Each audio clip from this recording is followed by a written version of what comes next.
Hello, this is Anthony. Let's walk and talk. So today we're going to talk about transformation. We're going to talk about the endings of cycles and the beginnings of new cycles. We talk about this on this channel a bit because it's important to understand how cycles work in your life.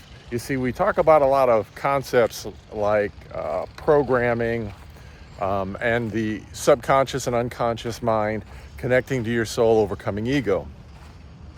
You see, what most people don't understand is that we do live in duality. And the issue with living in duality, it's not an issue, it's just a part of the experience, is that it's important to understand that this is a trap, much like blocking you out of the inner part of the park because they're finishing it. It's a trap, you see. And what happens is you get trapped in cycles, and these cycles are meant, they're repeating, and they're meant to guide you towards your true self. They're meant to guide you towards your inner wholeness. The reason it's important to reach that state is because when you begin to understand these things, you begin to see the cycles in your life. Well, then you now have the ability and the power to consciously change those cycles.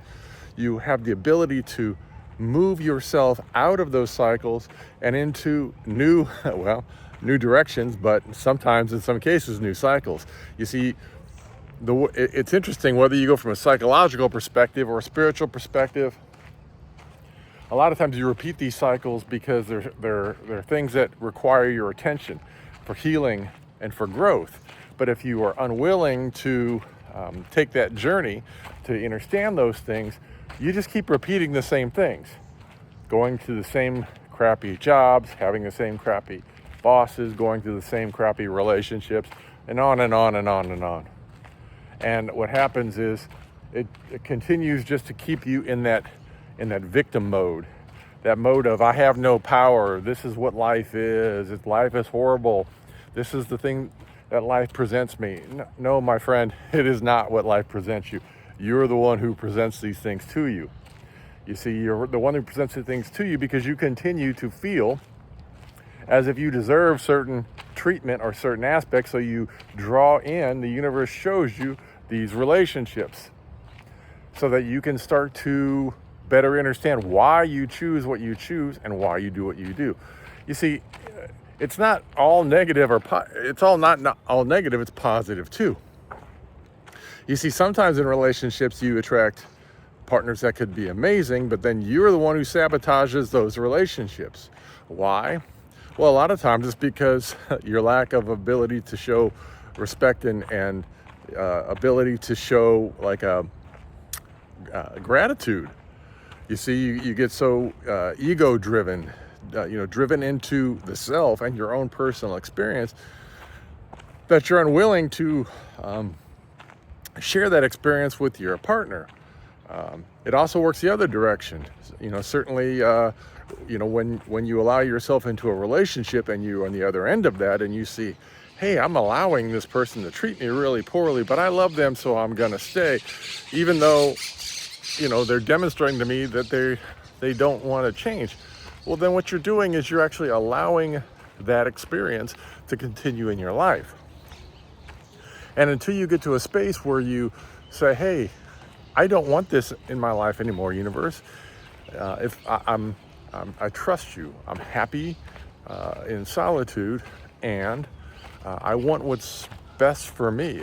Here's what I want, and I'm not going to settle for anything less than that. And when that happens, guess what? That's when you start attracting those people into your life. You see, we get in these cycles and we're afraid to transform because there's fear.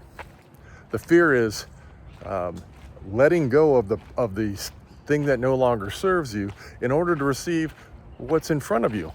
But because what's in front of you is unknown, because your mind says it's unknown, then what happens is you fear all the magic that's coming your way when you say, hey, I choose better for self. Now, again, this is not a concept for the ego. This is a concept for the mind. It's a concept for the heart.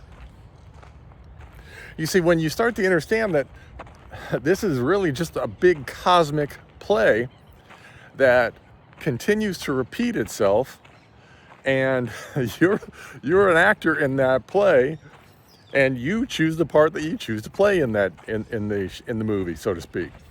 Do you want to be the sub character or the backup character, or do you choose to be the main character? You see, most people are content just being the backup character.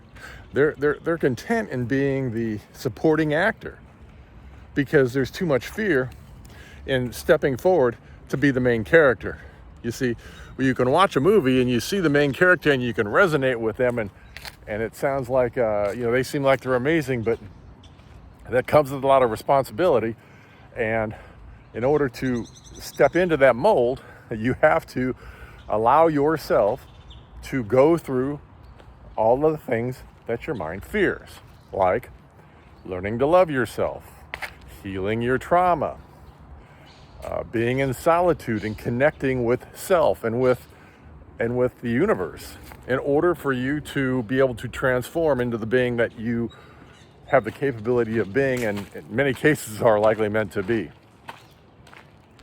But you have to choose these things, and you have to choose these things for self. And they don't get easier. They truly don't get easier until you become, fully sovereign in your being. And until that happens, that ego is going to latch on to the fear of the future, the fear of being alone, the fear of not being enough, the fear of abandonment, the fear of shame, all the fears that are programmed into you from childbirth on. All of the lower vibrating emotions that continue to come up. Things like anger, lack, frustration, fear, all these things that prevent you from ascending into those higher and beautiful vibrating energies like gratitude, love, the understanding that you are one with all things, that the universe isn't separate from you, it is you. that spiritual idiom of as above, so below, as within, so without, is applicable in everything in your life. You see, I think when you begin to understand that, and you begin to accept that, you begin to accept the power that you have within you, the ability to truly change and affect your life in a positive way. You start stepping away from things that no longer serve you, and you step away from them with grace, love, honor. You see, I explained to someone the other day that the former version of me went a lot of directions and did a lot of things out of this, what I would call a false sense of honor. And it got him into a lot of situations that did not serve him. But I can see now, looking back, that it was all a process of understanding what that really means. You see, we talk about the term honor, but we don't talk about the term of who is being honored, who you should honor. You say, oh, that I'm honoring this person, but what about honoring yourself? You see, when you continue these cycles that keep you trapped in an unfavorable existence, you're not honoring self. When you continue to stay in places where you're not wanted, you're not honoring self. When you continue to allow yourself to stay in these cycles, when you continue to resist transformation, when you continue to fear what's ahead of you, maybe because you're stuck on what's behind you, that's not honoring self. And if you can't honor yourself, how can you honor someone else? You see, it's such an important thing to think about. Cycles. What cycles are in your life? What cycles do you have that continue to come around? I know what mine are. But the thing about it is, it's that It's that grasping onto hope that helps you to think that, or wants you to think that this time it's going to be different. But the problem is the cycle is the cycle. It repeats. And the only person that changes the repeating pattern is you. And the only way that happens is by being able to see it in self and consciously choose to say no more. Constantly choose to resist it and constantly choose better for self. Because your love for self deepens and your desire for better increases. But what say you? How do you feel about that? Do you think that transformation and these cycles continues to happen because of your fear of the past repeating or your fear of the future that's coming? As always, if you enjoy this content, please like, share, and subscribe. I'm truly grateful. Until I talk to you again, peace, love, light. Hope you have the most amazing day.